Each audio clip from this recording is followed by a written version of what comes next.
Hola, soy la Basmati de nuevo con vosotros.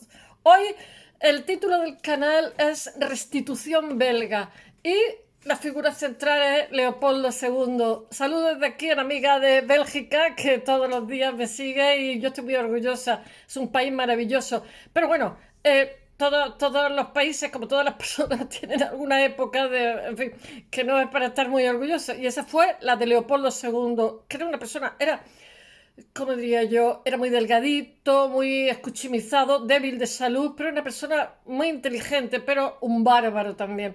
Y entonces, en Bélgica, que cuando él toma el poder, su padre era Leopoldo I, cuando su padre toma el poder, es un país que teme, porque es muy pequeñito, y teme que los austríacos y Rusia son como dos enemigos que no ven esa monarquía muy bien. Y entonces Leopoldo II lo que hace es casarse con una prima del emperador austríaco y entre otras cosas, porque son matrimonios de conveniencia. En esta época todo el mundo se casaba así. Leopoldo II es primo hermano de Victoria de Inglaterra, la Queen Victoria, y famosa, y que tampoco tiene mucho de lo que enorgullecerse. Nadie parece que lo cuenta, siempre dicen la época victoriana como la maravilla de las maravillas.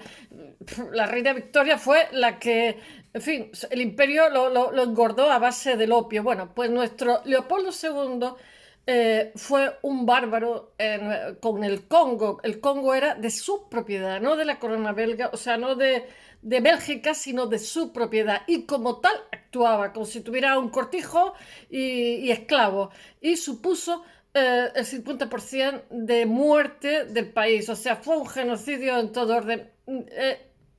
Entra a mitad de camino de lo que es el concepto de genocidio que se estableció después de la Segunda Guerra Mundial. Pero el hecho real es que la mitad de la población murió directa o indirectamente por causa de ellos, o bien por enfermedad, por esclavitud. O sea, él todos los años se convirtió en el monarca más rico de Europa, ¿eh? No se cortó ni tres.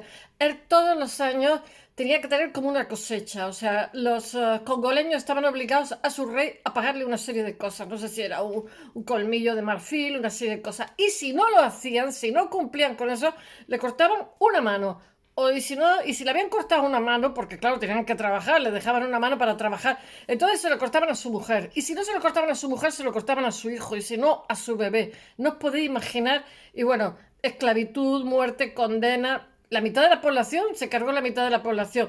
En teoría hubo una, ¿cómo se llama? Una conferencia de Berlín por el cual las metrópolis, digamos, con Escuadra y Cartabón partieron África todos para sus intereses, pero este con mucho fue el más tremendo. Bueno, el, la riqueza de Congo estaba basada en caucho, diamante y marfil. Dunlop había descubierto el material de caucho, entonces era como si fuera oro. Después eso ya decayó. La había descubierto para las ruedas de la bicicleta, las ruedas de los carritos de los coches, en fin, se usaba muchísimo. Entonces, como digo, tanto caucho, diamantes como marfil fueron nada menos, por eso se convirtió en el rey más rico de toda Europa. Pero también tengo que decir una cosa, él invirtió muchísimo de todos estos beneficios, esta ganancia, bueno, en una casa en la Riviera Francesa. Él se quejaba al final de su vida, murió con 74 años, reinó 40 años, es el monarca berea que más ha reinado. Tuvo hijas, murió el único hijo, tuvo cuatro hijos. La mujer era muy inteligente, era buena amazona, cuidaba ya de sus caballos, pero murió relativamente joven porque él quería un varón. El único chico que tenía, que era Leopoldo, también creo que se llamaba, con 9 años se cayó en un estanque, pilló una neumonía y murió. Y lo que sobrevivieron fueron chicas. Entonces, ¿quién le sucedió? El hijo de un hermano, no, el hijo de un hermano, un sobrino, sí, sobrino carnal. Y porque no estaba contemplado que las mujeres pudieran heredar la monarquía. Hoy, afortunadamente, Elizabeth es una chica y es la mayor, es la que va a ser la nueva monarca. Vamos a tener muchas monarcas femeninas en Europa, la de Suecia, la española, etcétera. Bueno, voy a ver si os lo cuento. Hay una serie, hay una conferencia de Berlín. Os voy a contar porque este museo, que durante mucho tiempo fue, digamos, el honor, o sea, como el que escribió la historia de Bélgica, en estos momentos es el que tiene prisa por deshacerse de todos estos objetos que fueron robados. La mayoría de ellos objetos mágicos, máscaras maravillosas, que muchas veces para conseguirlas mataban a toda la población. Pero eso tiene una razón de ser, que después se prohibió en la misma Bélgica, y es que él... Leopoldo llevó allí 16.000 soldados, que muchos de ellos eran mercenarios, los pagaba él de su bolsillo. Y entonces estos soldados lo que hicieron fue, los jefes, pues masacrar a poblaciones enteras sencillamente para conseguir objetos artísticos y de culto que para ellos eran sagrados. Y después lo que hacían era, cuando volvían a Bélgica, que tenían que jubilarse y tal, vender estas colecciones a los museos. Para que os hagáis una idea de la barbaridad, eso supuso muchísima atrocidad. Pero también ocurrió que las personas que trabajaban allí para el rey Leopoldo II, consiguiendo marfil, tal, diamantes, etcétera, tenían primas de incentivo económico. Entonces, estos incentivos lo que hacían es que todavía fueran más bárbaros con la población a la que consideraban salvaje. Mira, yo es como si hubiera estado allí, pero tiene su razón de ser. Sabéis que tengo filología, la filología inglesa. Entonces, pues uno de los libros que teníamos obligatorio, que es, según la Penguin, pues uno de los libros del siglo XX, pues fue ¿cómo se llama? El corazón de las tinieblas, es que me lo sé en inglés, The Heart of Darkness. Y El corazón de las tinieblas, después de ese libro hicieron Apocalipsis Now, donde sale Marlon Brando de Kurtz. Entonces, Joseph Conrad es realmente trabajó como piloto. Joseph Conrad era capitán, pero hasta que consiguió el grado de capitán en Inglaterra. Joseph Conrad es de los escritores más famosos ingleses, que en realidad no se llama Joseph Conrad porque tiene un nombre polaco. Él era hijo de un noble polaco, etcétera. Bueno, no voy a contar la historia de Joseph Conrad, pero bueno, escribe un libro que es The Heart of Darkness, que es el corazón de la oscuridad, el corazón de las tinieblas. Se puede traducir de muchas formas, y que es un clásico dentro de la literatura y que lo recomiendo. Es pequeñito y nunca nombra la palabra Congo, pero lo que quiero deciros es que él, antes de ser capitán, pues lo contratan como de freelance, y entonces hace de piloto en el Congo porque tiene que ir a recoger un francés, porque él va a contar lo que le pasó. Lo que pasa es que pone nombres, nunca dice la palabra Congo, pero en aquel momento su libro supone una denuncia de lo que está pasando, porque la reina Victoria se jacta de que su imperio, que ellos realmente lo que hacen es culturizar, llevar el progreso a las naciones, etcétera, etcétera. Bueno, en realidad lo que hacen es chuparle la sangre a los pobres colonos, a los pobres países, la metrópoli, como no. Pero bueno, hay metrópoli y metrópoli. Entonces, estaba hablando del corazón de las tinieblas, ¿no? Este escritor lo contratan de capitán de capitán no se dice, se dice de piloto, para que llevara un barquito por un río Congo, creo que se llama, para recoger un señor que es el que más marfil consigue, el más competitivo, y eso le ha ganado el odio de sus compañeros. ¿Cómo no? Eso sigue pasando hoy día, ¿no? Entonces él cambia los nombres. Él se llama Marlowe. Bueno, voy a acabar de contar lo que pasa. Él va de piloto en el Congo, nunca había estado, y ve tanto horror que cuando vuelve a Inglaterra, donde estaba casado, tenía hijos, etcétera, se pasa un año en la cama con una depresión profunda. Así lo cuenta él, ¿eh? Él no dice depresión profunda, sino que vino del trabajo, que le pagaron muy bien porque tenía que hacer un cometido. Al señor que recoge se le muere por el camino, y, y lo que ve, lo que le hacen a la gente de allí, a los pobres congoleños, es tan espantoso que él, que era hipersensible porque era artista, cuando vuelve a su casa se mete en la cama y se dedica a llorar, no come y por poco se muere. Bueno, y cuando se espabila, por decirlo de alguna forma, cuando se recupera emocionalmente, porque él dice que es moralmente lo más abyecto y lo más horroroso que ve, entonces escribe esta novela que ha quedado, que es una novelita, que es una especie de cuento un poco más largo, que no tiene desperdicio, porque él empieza hablando, hace una reflexión de Londinium, el Londinium latino, que tuvo un gobernador negro. Eso es curiosísimo. Londinium, de los de Romanos, cuando van por el estuario del Támesis, él empieza a hacer unos paralelismos, ¿no? Y esta novela supuso, ya os digo, una denuncia de la barbarie que se estaba realizando.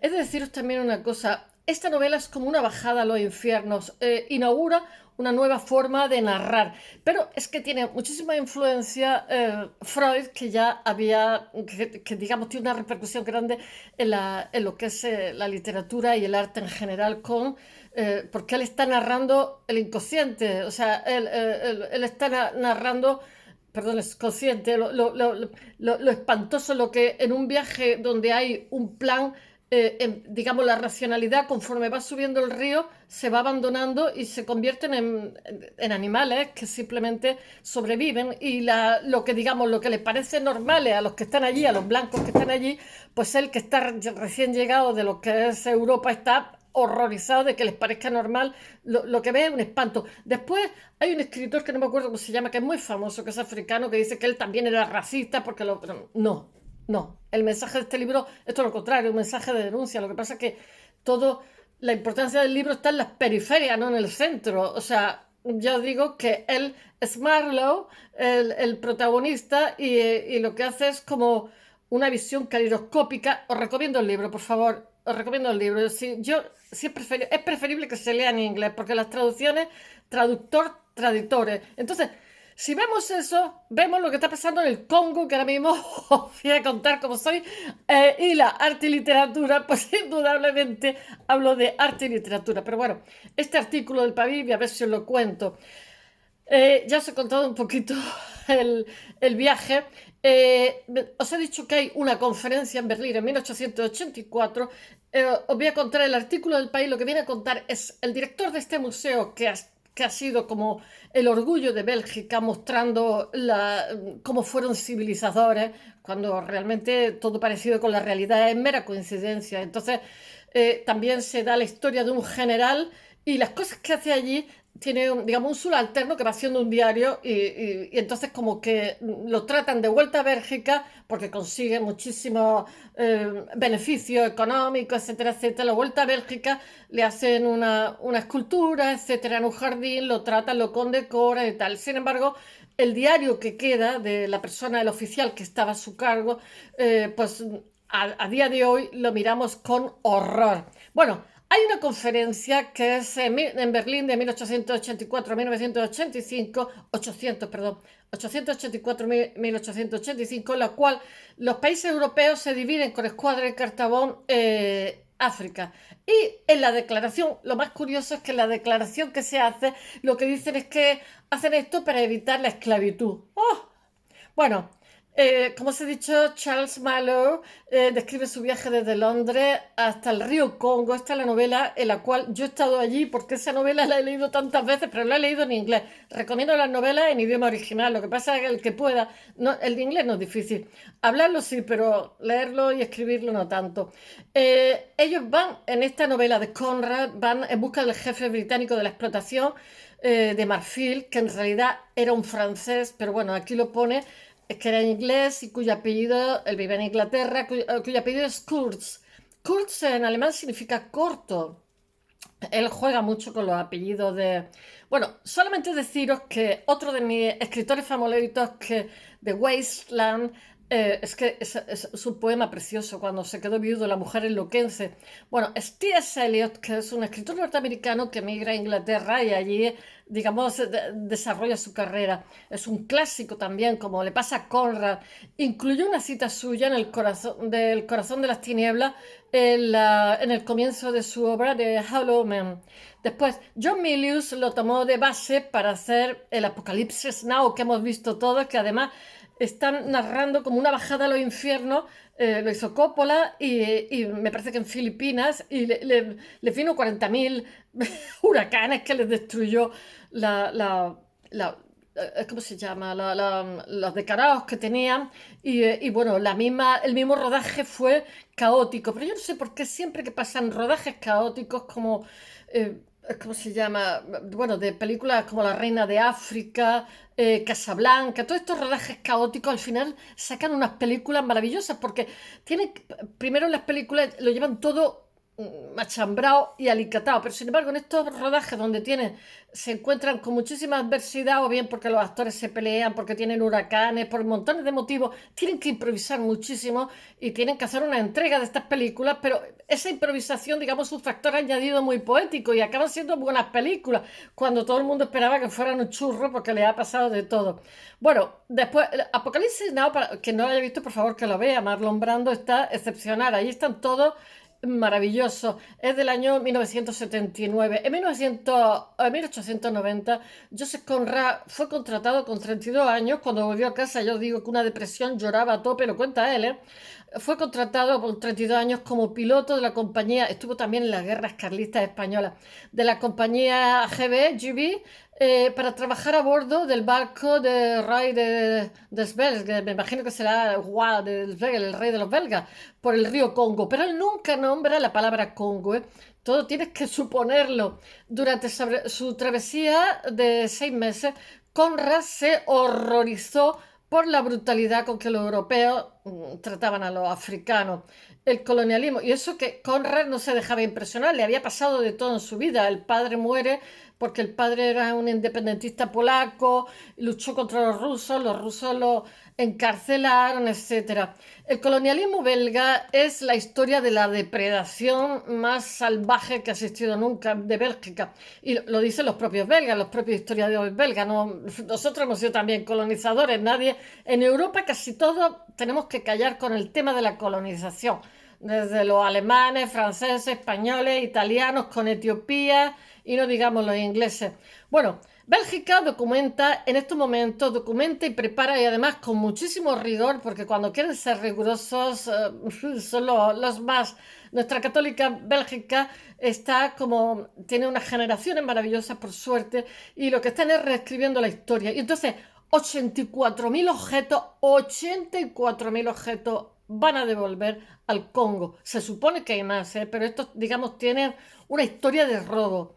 Bélgica prepara la documentación de las piezas saqueadas en el Congo, muchas de las cuales tienen poderes mágicos para las comunidades de origen donde fueron robadas y que siguen anhelando tener esas piezas. La estatua de Kissy Conde es una de las joyas que los belgas saquearon en el Congo hace 100 años. Observa al visitante en el Museo de África Central en Bruselas. Ya os he dicho que este museo está empaquetándolo todo y además que se lo mandan, ¿eh? Y los congoleños están sorprendidos. 84.000 piezas. Además quieren que vayan a las zonas de origen, ¿eh? Con la misma mirada de espanto con que hoy se puede contemplar el genocidio que llevó a cabo el rey Leopoldo II, como os he dicho, en lo que fue su cortijo, porque realmente era su propiedad privada. Entonces, por un lado, la monarquía, digamos, la fortaleció casándose con la sobrina del monarca austríaco. Y por otro lado, la reina Victoria, como él tuvo que llegar al poder muy jovencito, entonces la reina Victoria le daba muchísimos consejos. Bueno, esta máscara tiene unos ojos vacíos que pueden ser tan aterradores como aterrados. Bueno, la boca abierta, el cuerpo esculpido en madera, que por eso Occidente, salvo a los bronces de Benín, no los considera obras de arte, porque para qué tontería, ¿verdad? Para considerarlo obras de arte tienen que tener más de 50, 100 años, etcétera. Entonces, claro, la madera pues siempre tiene carcomas, siempre se deteriora, salvo algunas maderas más nobles que duran más tiempo, pero nunca se pueden equiparar al material del bronce de Benín, que esos son, bueno, y algunos del siglo XII.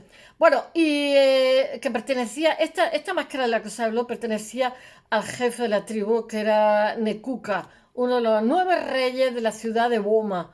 Es un fetiche que tenía muchísimo poder por ella, que se le atribuían, los robaban entre otras cosas porque así los asustaban, le atribuían poderes divinos que los invasores aprovecharon contra la población. Es que esto. Alexander de Común, oficial de la temible fuerza pública y traficante, arrasó en 1878 con estas y otras piezas enormes que luego vendía a los museos. Pero claro, en el momento que se compran obras que se han depredado, que contra eso están luchando los museos hoy muchísimo, pues está permitiendo que vuelvan a robar de otros sitios. Si no se compra, no se roba, o lo pone muy difícil, lo puede comprar algún particular, pero siempre saben que si son descubiertos pueden ir a la cárcel. Bueno, esta pieza tiene un grandísimo valor simbólico para los congoleños, no tanto para los belgas, fue como un trofeo y que lo que hicieron fue depredar el Congo mientras que esquilmaban también marfil, diamantes, caucho, etcétera, etcétera, y en fin, mataron muchísimos elefantes y el caucho de los árboles y cortaban las manos a quienes no cumplieran con lo que consideraban un trabajo anual, como si fuera una fábrica, un obrero. Tú no has cumplido, ¡pap! Te corto la mano. ¿Te he cortado yo una mano? Pues se lo corta a tu mujer, y si no a tu bebé, y si no a tu otro hijo. Bueno, una cosa. Entonces, también podían ser condenados a trabajos forzados, también les ponían unas cadenas en el cuello, unos aretes con cadenas, después podían ser, es que de verdad es horrible contar esto. Después, hoy estas piezas es una de las joyas del museo que os estoy contando, estas piezas que ha sido robada de forma salvaje y cruel, y cuando además todos estos africanos no han depredado el medio ambiente como el hombre blanco, no han arrojado CO2 a la atmósfera, etcétera.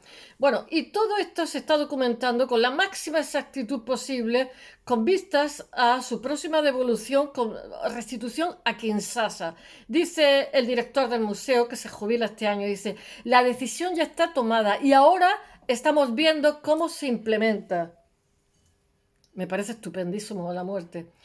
El museo se llama Guido, el director del museo se llama Guido Grisel o algo así. Es que son nombres que... Bueno, dice, para ello se está formando una comisión conjunta entre los dos países, pero ahora el Congo va más lento que Bélgica. Ahora le ha dado las prisas por restituir 84.000 piezas. Es que 84.000 piezas no es que llena un museo, llena un montón de museos.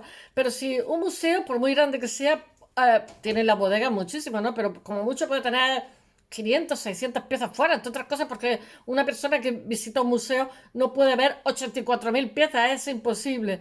Y a diferencia de Inglaterra, que no hay forma que devuelva ni el friso del Pantenón, ni los bronces de Benín, ni tantas cosas, pues ellos sí quieren devolverlo todo, todo y más.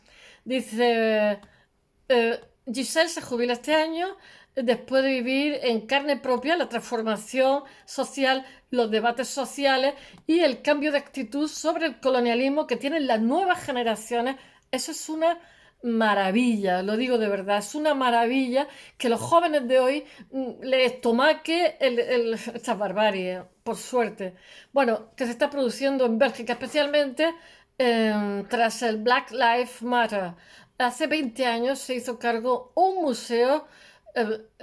Este director hace 20 años que es director de este museo, pero hace 20 años se exhibía con la colonización con orgullo, la colonización del Congo, y actualmente es considerada uno de los mayores crímenes colectivos por los belgas, que son los que tienen que considerarlo, y una barbarie, especialmente tras el libro de Adam Hochschild, El fantasma del rey Leopoldo. Bueno, yo pienso que bastante antes, porque desde el siglo XIX, con Conrad y el libro que escribió, mirad, el libro si lo leéis, atrapa. Es un libro que empiezas a leerlo y no puedes soltarlo. Eso me pasa a mí por las noches, que tengo que obligarme a acostarme pronto, porque como pillo un libro de estos, hasta que no lo termino no apago, y muchas veces es a las 6 de la mañana. Bueno, la suerte de estar jubilado, ¿no? Pero no quiero tampoco esas locuras. Y este de esos libros que te engancha, no puedes soltarlo hasta que lo terminas. En aquel tiempo todo, bueno, en aquel tiempo en este museo se reivindicaba cómo Bélgica había civilizado al Congo. Ellos estaban muy pagados de sí mismos, de este territorio africano. También os voy a decir una cosa, a principios del siglo XX hay denuncias, muchas denuncias, y entonces se debate en el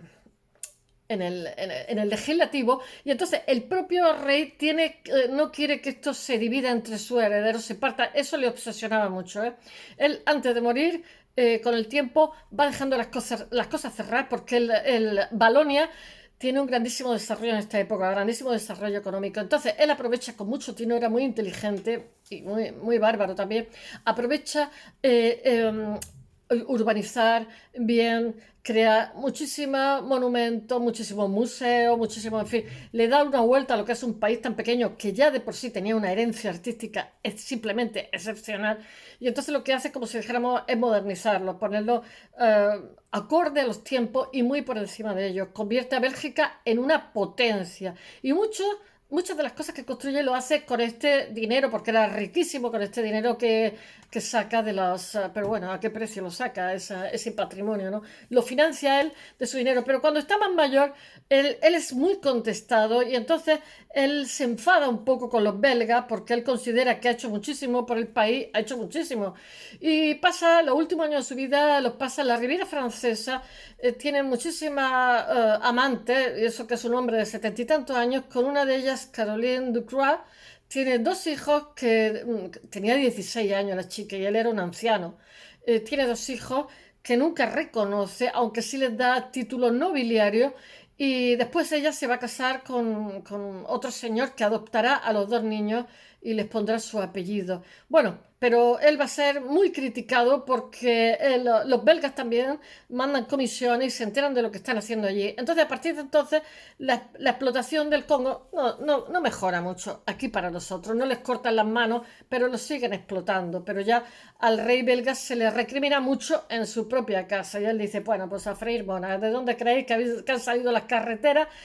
Yo también recuerdo que aquí en Almería tuvimos a Luis Siret y su hermano eran ingenieros. Entonces, su hermano estaba aquí en Almería, fue el descubridor de, bueno, vino a trabajar como ingeniero, pero se fascinó, decía que Almería es un museo a cielo abierto, mi tierra, y prácticamente lo que hacía era trabajar de ingeniero y financiaba la arqueología que él hacía, más de 300 hallazgos arqueológicos, lo que pasa es que es poco riguroso, no con cepillo y viendo los diferentes estratos, sino con pico que destroza muchísimo. Pero así todo era el ferrocarril, estaba descubriendo todas estas cosas y él trabajaba en otros temas de fundición, etcétera. Y su hermano en un momento determinado le ofrecieron hacer el ferrocarril del Congo. Leopoldo II, el equipo de gente que tenía Leopoldo II, y le dijo a su hermano, vente porque vamos a ganar mucho dinero en el Congo. Y él dijo, se enteró de lo que había en el Congo. Nuestro Luis Siret era aquí en Almería es venerado, o sea, porque además dejó toda su colección que Estados Unidos le ofreció 12 millones de dólares, su colección de arqueología para Almería. Lo que pasa es que mi tierra no tiene un sentido, en fin, los ricos, cuando él murió de forma inesperada con 74 años, en la primera excavación que le financiaba en el año 1934, los ricos de Almería, no porque el ayuntamiento no tenía capacidad para una colección tan grande. Entonces la colección lo que realmente se partió y se vendió, o sea, se partió entre Barcelona y Madrid y nunca más se supo. Algunos objetos fueron vendidos porque no había ninguna ley en aquel momento que los protegiera. Pero bueno, es el constructor de ferrocarril en este momento. Conrad, cuando va allí, ve cómo están construyendo el ferrocarril. Leopoldo II hace carretera y redes ferroviarias, moderniza el país porque a él le interesa, porque tiene que sacar de allí, como os he dicho, oro, diamantes y ¿cómo se llama? Y caucho. Después el caucho cae, ya no está tan en boga y ya no es tan rentable, pero en esta época se saca muchísimo dinero. Os voy a decir una cosa, Leopoldo II cuando cede al país, por decirlo de alguna forma, porque era de su propiedad el Congo, a cambio pide, no sé si 50 millones de francos, no sé, una barbaridad de dinero, porque él decía que para él era una pérdida, anda, que no se cortaba ni tres. Bueno, había el museo que os estoy contando, a veces a ver lo cuento, exhibía estatuas, o sea, esculturas estereotípicas de los negros en un gesto bárbaro, cruel, salvaje y humillado. También os voy a decir una cosa, se llevaron una aldea entera a Bruselas, al museo, para exhibirlos como si fueran monos de circo. Es que, vamos, yo lo pienso, y se le murieron 7 de gripe, de frío, porque no estaban acostumbrados a estas temperaturas.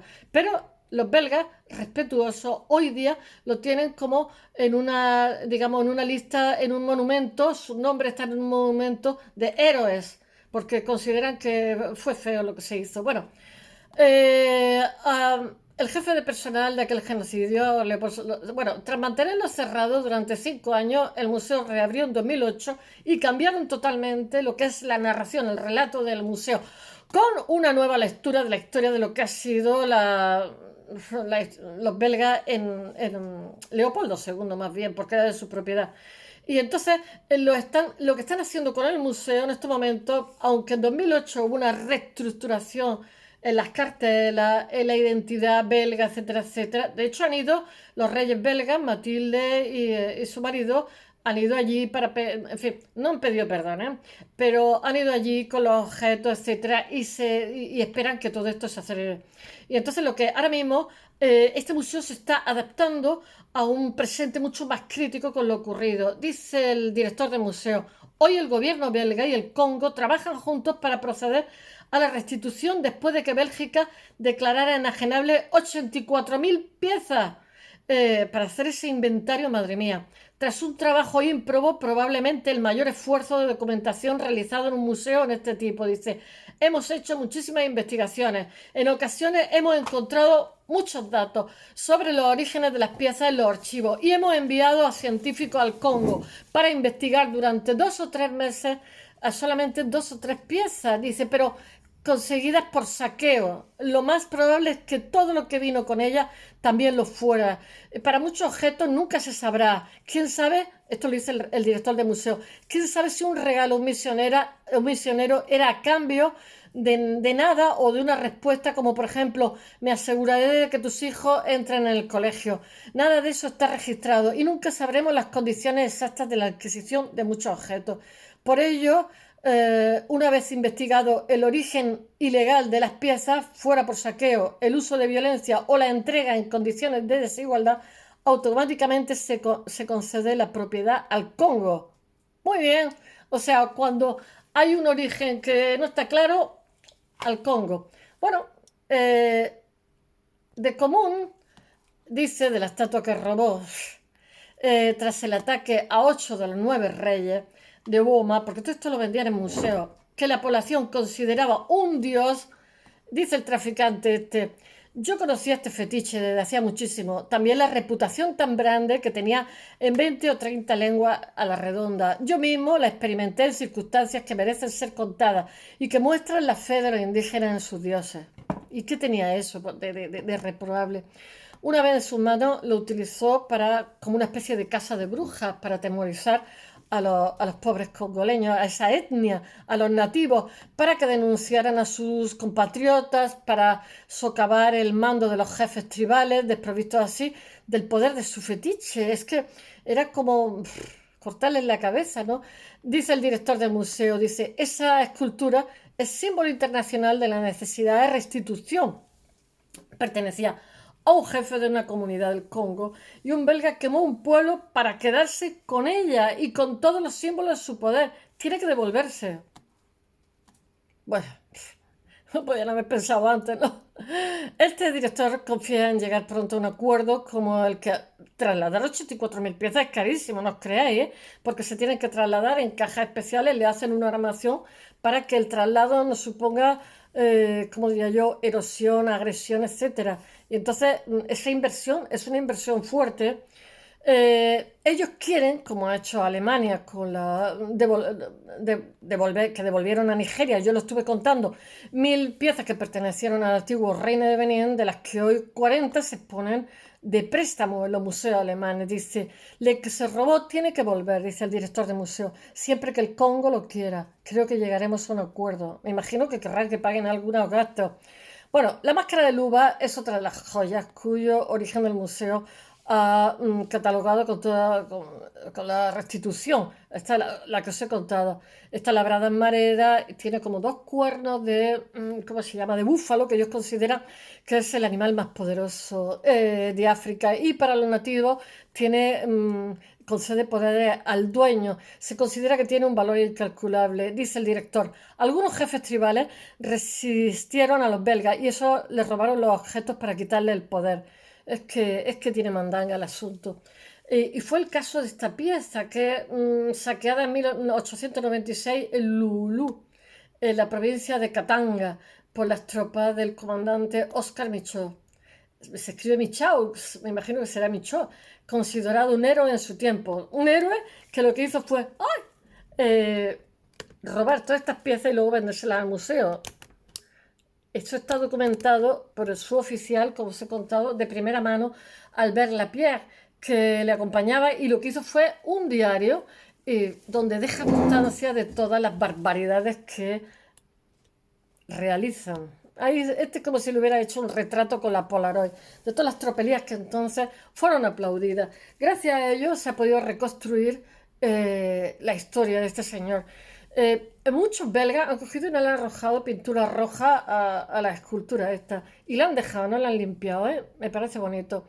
Este señor Michaud amasó más de 700 piezas durante sus campañas y a falta de descendencia se lo vendió a su viuda, se lo vendió al museo en 1919. Ya entonces se había prohibido que los militares hicieran colecciones porque estaban viendo que hacían auténticas barbaridades, matanzas en aldeas para robarles sus deidades.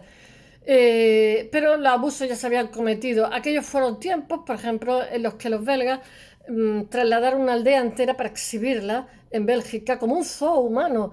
De los 267 nativos se trajeron, traído a Europa a embarazar niños, 7 murieron de frío. Y yo hubiera muerto también de frío porque en Bélgica está siempre lloviendo, de frío y de gripe, porque como América hay virus que ellos no conocían, porque la gripe y todo esto la aguantamos mejor los europeos que venimos de las estepas rusas también y del Indo. Entonces, al haber tenido contacto con la ganadería, estamos más inmunizados a muchas cosas. Bueno, se proyectan, sus nombres se proyectan hoy en unos paneles que tienen 1000 héroes belgas, se le pusieron, pobrecillos, muertos en aquella campaña. Bueno, con doble sentido, para recordar que son víctimas de Bélgica y para poner una sombra sobre estos supuestos héroes, estos supuestos 1000 héroes que le hicieron un monumento, dice el director del museo. Este era un museo colonial que divulgaba que éramos superiores y que era el sentimiento dominante de la sociedad. El racismo actual en parte se debe al sentimiento de superioridad de los blancos al que hemos contribuido. Bueno, otra de las intervenciones importantes fue cubrir esta escultura con, eh, diciendo Bélgica ha llevado la civilización al Congo, Bélgica ha llevado el bienestar a todas estas piezas que se hicieron escultóricas. Bélgica ha llevado la seguridad o Bélgica ha llevado el fin de la esclavitud. Es que tiene narices que digan eso. Bueno, con velo los mensajes actuales pues, son de denuncia a la militarización que se hizo, a la crueldad y a la imposición. El director muestra otra de las esculturas que va con un periodista, esto es un artículo del País, y muestra otras de las esculturas de procedencia documentada que pueden formar parte del lote que se restituya, porque por lo visto puede ser mucho más grande que 84.000. Se trata de Lusinga, que es saqueada por los hombres al mando del explorador Emil Storm en 1884 en una operación en la que decapitaron al jefe de la tribu, pobre, de nombre Lusinga, el que más resistencia había opuesto al avance belga y representa a sus antepasados. Storm no solo se llevó la pieza, sino que también las cabezas de Lusinga y de los otros jefes de la tribu, Maribú y Mampa, que mantuvo en su colección personal las cabezas de los jefes a los que le cortó la cabeza. Hasta su donación, lo donó al museo las cabezas de los jefes ahí disecadas en 1935. ¡Ah, qué horror! Los restos humanos fueron transferidos al Museo Histórico Natural, hoy Real Instituto Belga de Ciencias Naturales. Me imagino que lo devolverán, donde aún se conservan. Yo he visto también un africano disecado, ¿eh? No me acuerdo en qué museo, pero lo he visto. Me pareció entonces tremendo. Ellos nos podían disecar a nosotros, o sea, ¿qué sotismo es ese? El procedimiento para, eran seres humanos, por favor, el procedimiento para devolver las piezas tiene un anticipo en la escultura de que los reyes Felipe y Matilde llevaron, en este junio han llevado a Kinshasa, en el primer viaje real a la antigua colonia, donde se lamentó lo ocurrido, pero no se pidió disculpas, ¿eh?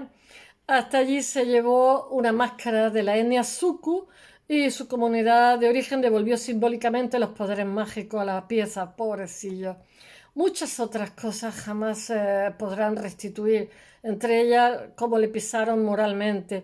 Ni el elefante casado en 1956, que no estamos hablando del siglo XIX, que se exhibe en el museo, en realidad necesitaron 2 elefantes para hacer uno disecado. Los elefantes que son súper buenos, por favor, para conseguir un ejemplar disecado.